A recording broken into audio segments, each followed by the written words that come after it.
The tear trough is a very well-known aesthetic problem, starting just below the medial canthus, continuing diagonally over the face, continuing into the nasojugal groove. The tear trough essentially exists because of two ligaments. One is the orbicularis retaining ligament, and the other one is the zygomaticofacial ligament. The ORL is attaching the infraorbital rim to the skin, and there we have the skin insertion of the orbicularis retaining ligament. The second ligament is a zygomatic cutaneous ligament,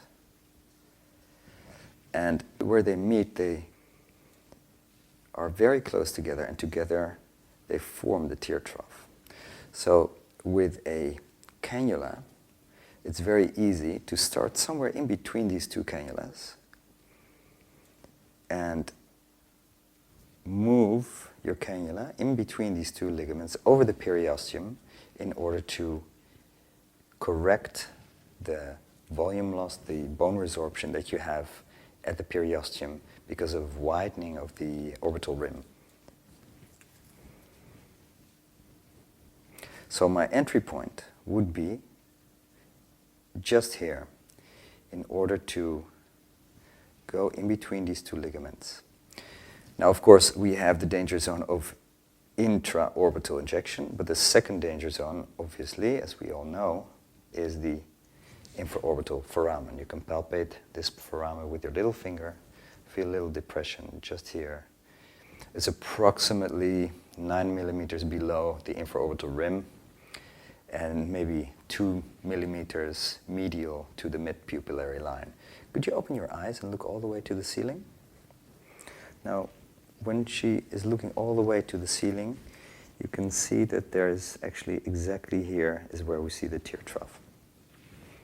Great, so we'll start from here with a cannula and place some calcium hydroxylepatide on the periosteum. Calcium hydroxylepatide that was already mixed with lidocaine, so it's a full viscosity that will give her the longest duration of effect.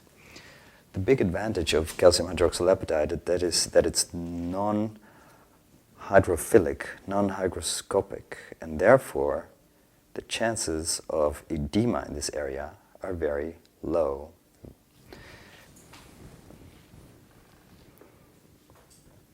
Every time I touch the periosteum with a needle, you have to change it. Okay, a little bit for the pre-hole, a little injection here. And then I want to also create some anesthesia plus some hydrodissection, just cranial to the infraorbital foramen. So I go down with my needle all the way down to the periosteum, give a little bleb, give a little bleb, give a little bleb. Then I massage the lidocaine into that area where I want it to be. Okay? Create an entry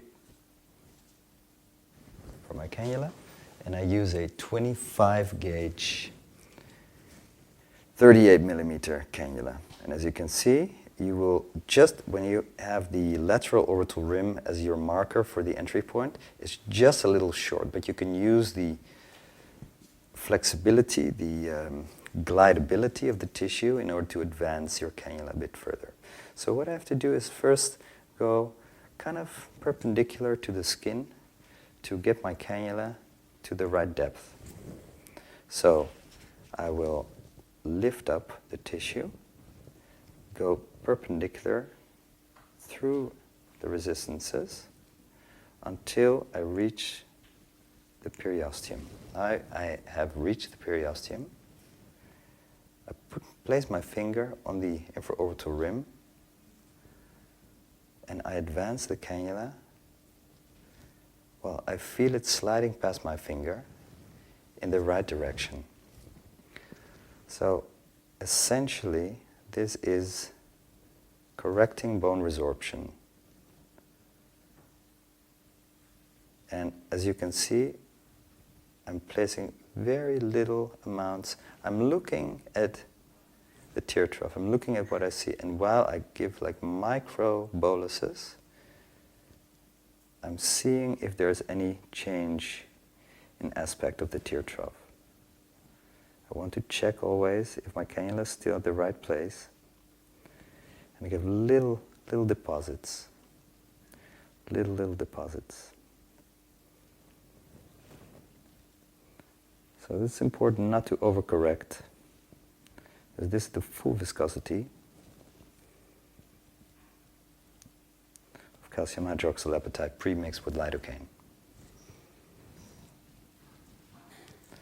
It's better to undercorrect than to overcorrect.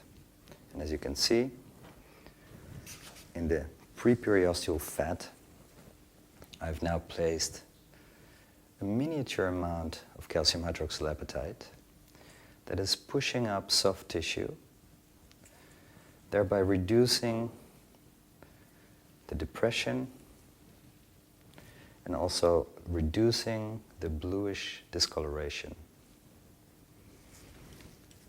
I think I have to go in and give just a little bit more. It's always good to reassess after some time.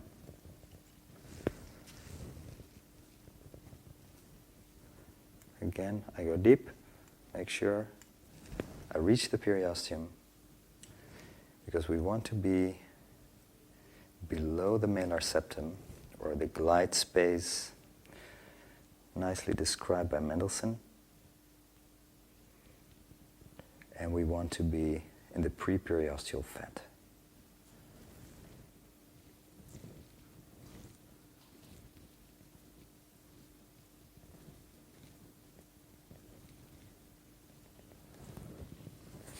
Okay. Now it's to be expected that you will have a little bit of swelling directly after the treatment. Due to the product itself, it will create some reaction. But after a few hours, usually the worst day is the first day of treatment, and the second day, the day after treatment, is already much less. And so I would not expect swelling to continue beyond 3 days. And then we can see if there's any difference between the untreated side and the treated side. So we've treated the palpebromalar groove and the tear trough with calcium hydroxylepatide pre-mixed with lidocaine.